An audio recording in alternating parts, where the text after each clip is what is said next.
Good morning, everyone. My name is Oluwaseun Adefolarin, and here I'm here to talk about the topic of navigating business competition in Nigeria's FMCG industry, an integrated framework for achieving and sustaining competitive advantage in an ever-evolving business landscape.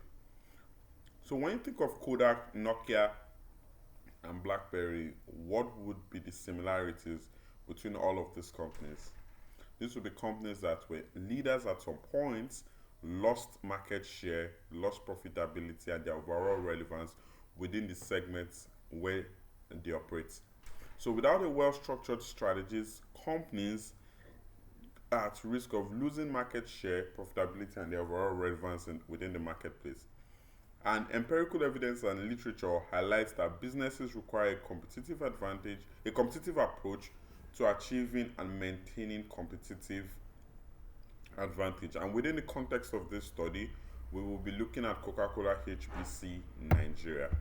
And my research questions are: how can CCHBC Nigeria align their internal resources, capability, and core competencies with external market conditions to create a coherent and synergistic competitive advantage? Next would be: what are the key metrics and performance indicators that Coca-Cola HBC Nigeria should consider when evaluating the effectiveness and success of their transformative strategies on sustainable competitive advantage and organizational performance in a dynamic business environment? So, moving to the literature review, I'm going to be introducing the competitive advantage topic by discussing the concepts, the types, the benefits, and the indicators.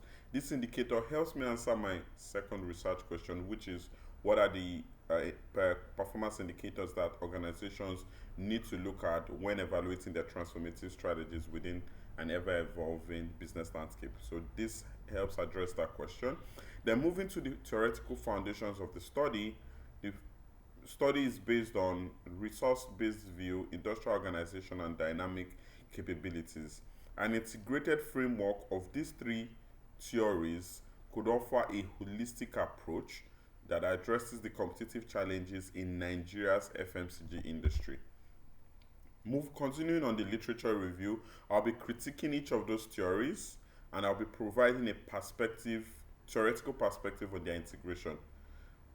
Next, I'll be reviewing and studying empirical studies on competitive advantage by different researchers, by previous researchers on similar topics. And I'll be looking at the overview of the FMCG industry in Nigeria, competitive landscape of the entire industry, so non-food, food and beverages, wines and spirits. They're looking at the overview of CCHBC specifically. The company has been in Nigeria for 70 years, so they have a lot of competitive strategies that could be really, and they're still really relevant. They're the number one player in the market, the categories that they play in. So this company offers a lot of ideas and competitive strategies that can be adapted at a larger scale.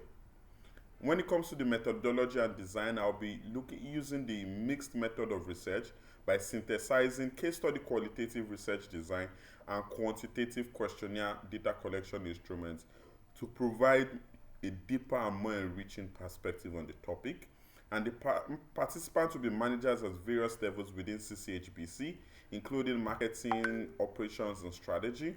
And characteristics needed for these participants will be: they need to have in-depth knowledge of the company's operation, strategic planning, and competitive landscape. The significance of this study is that the research offers CCHBC, Coca-Cola, FMCG industry, and the business world at large a comprehensive framework to navigate the challenges of the ever-evolving competitive business environment. By integrating various business theories and strategies, the organization can enhance competitive position, drive innovation, and ensure long-term success. Furthermore, it can guide in the strategic decision, resource allocation, and organizational development, ultimately benefiting stakeholders, employees, consumers, and shareholders. So this guides how they use their resources, how they prioritize their resources, and make strategic decisions. Next is my references, which on how this study was put together. So thank you very much for listening.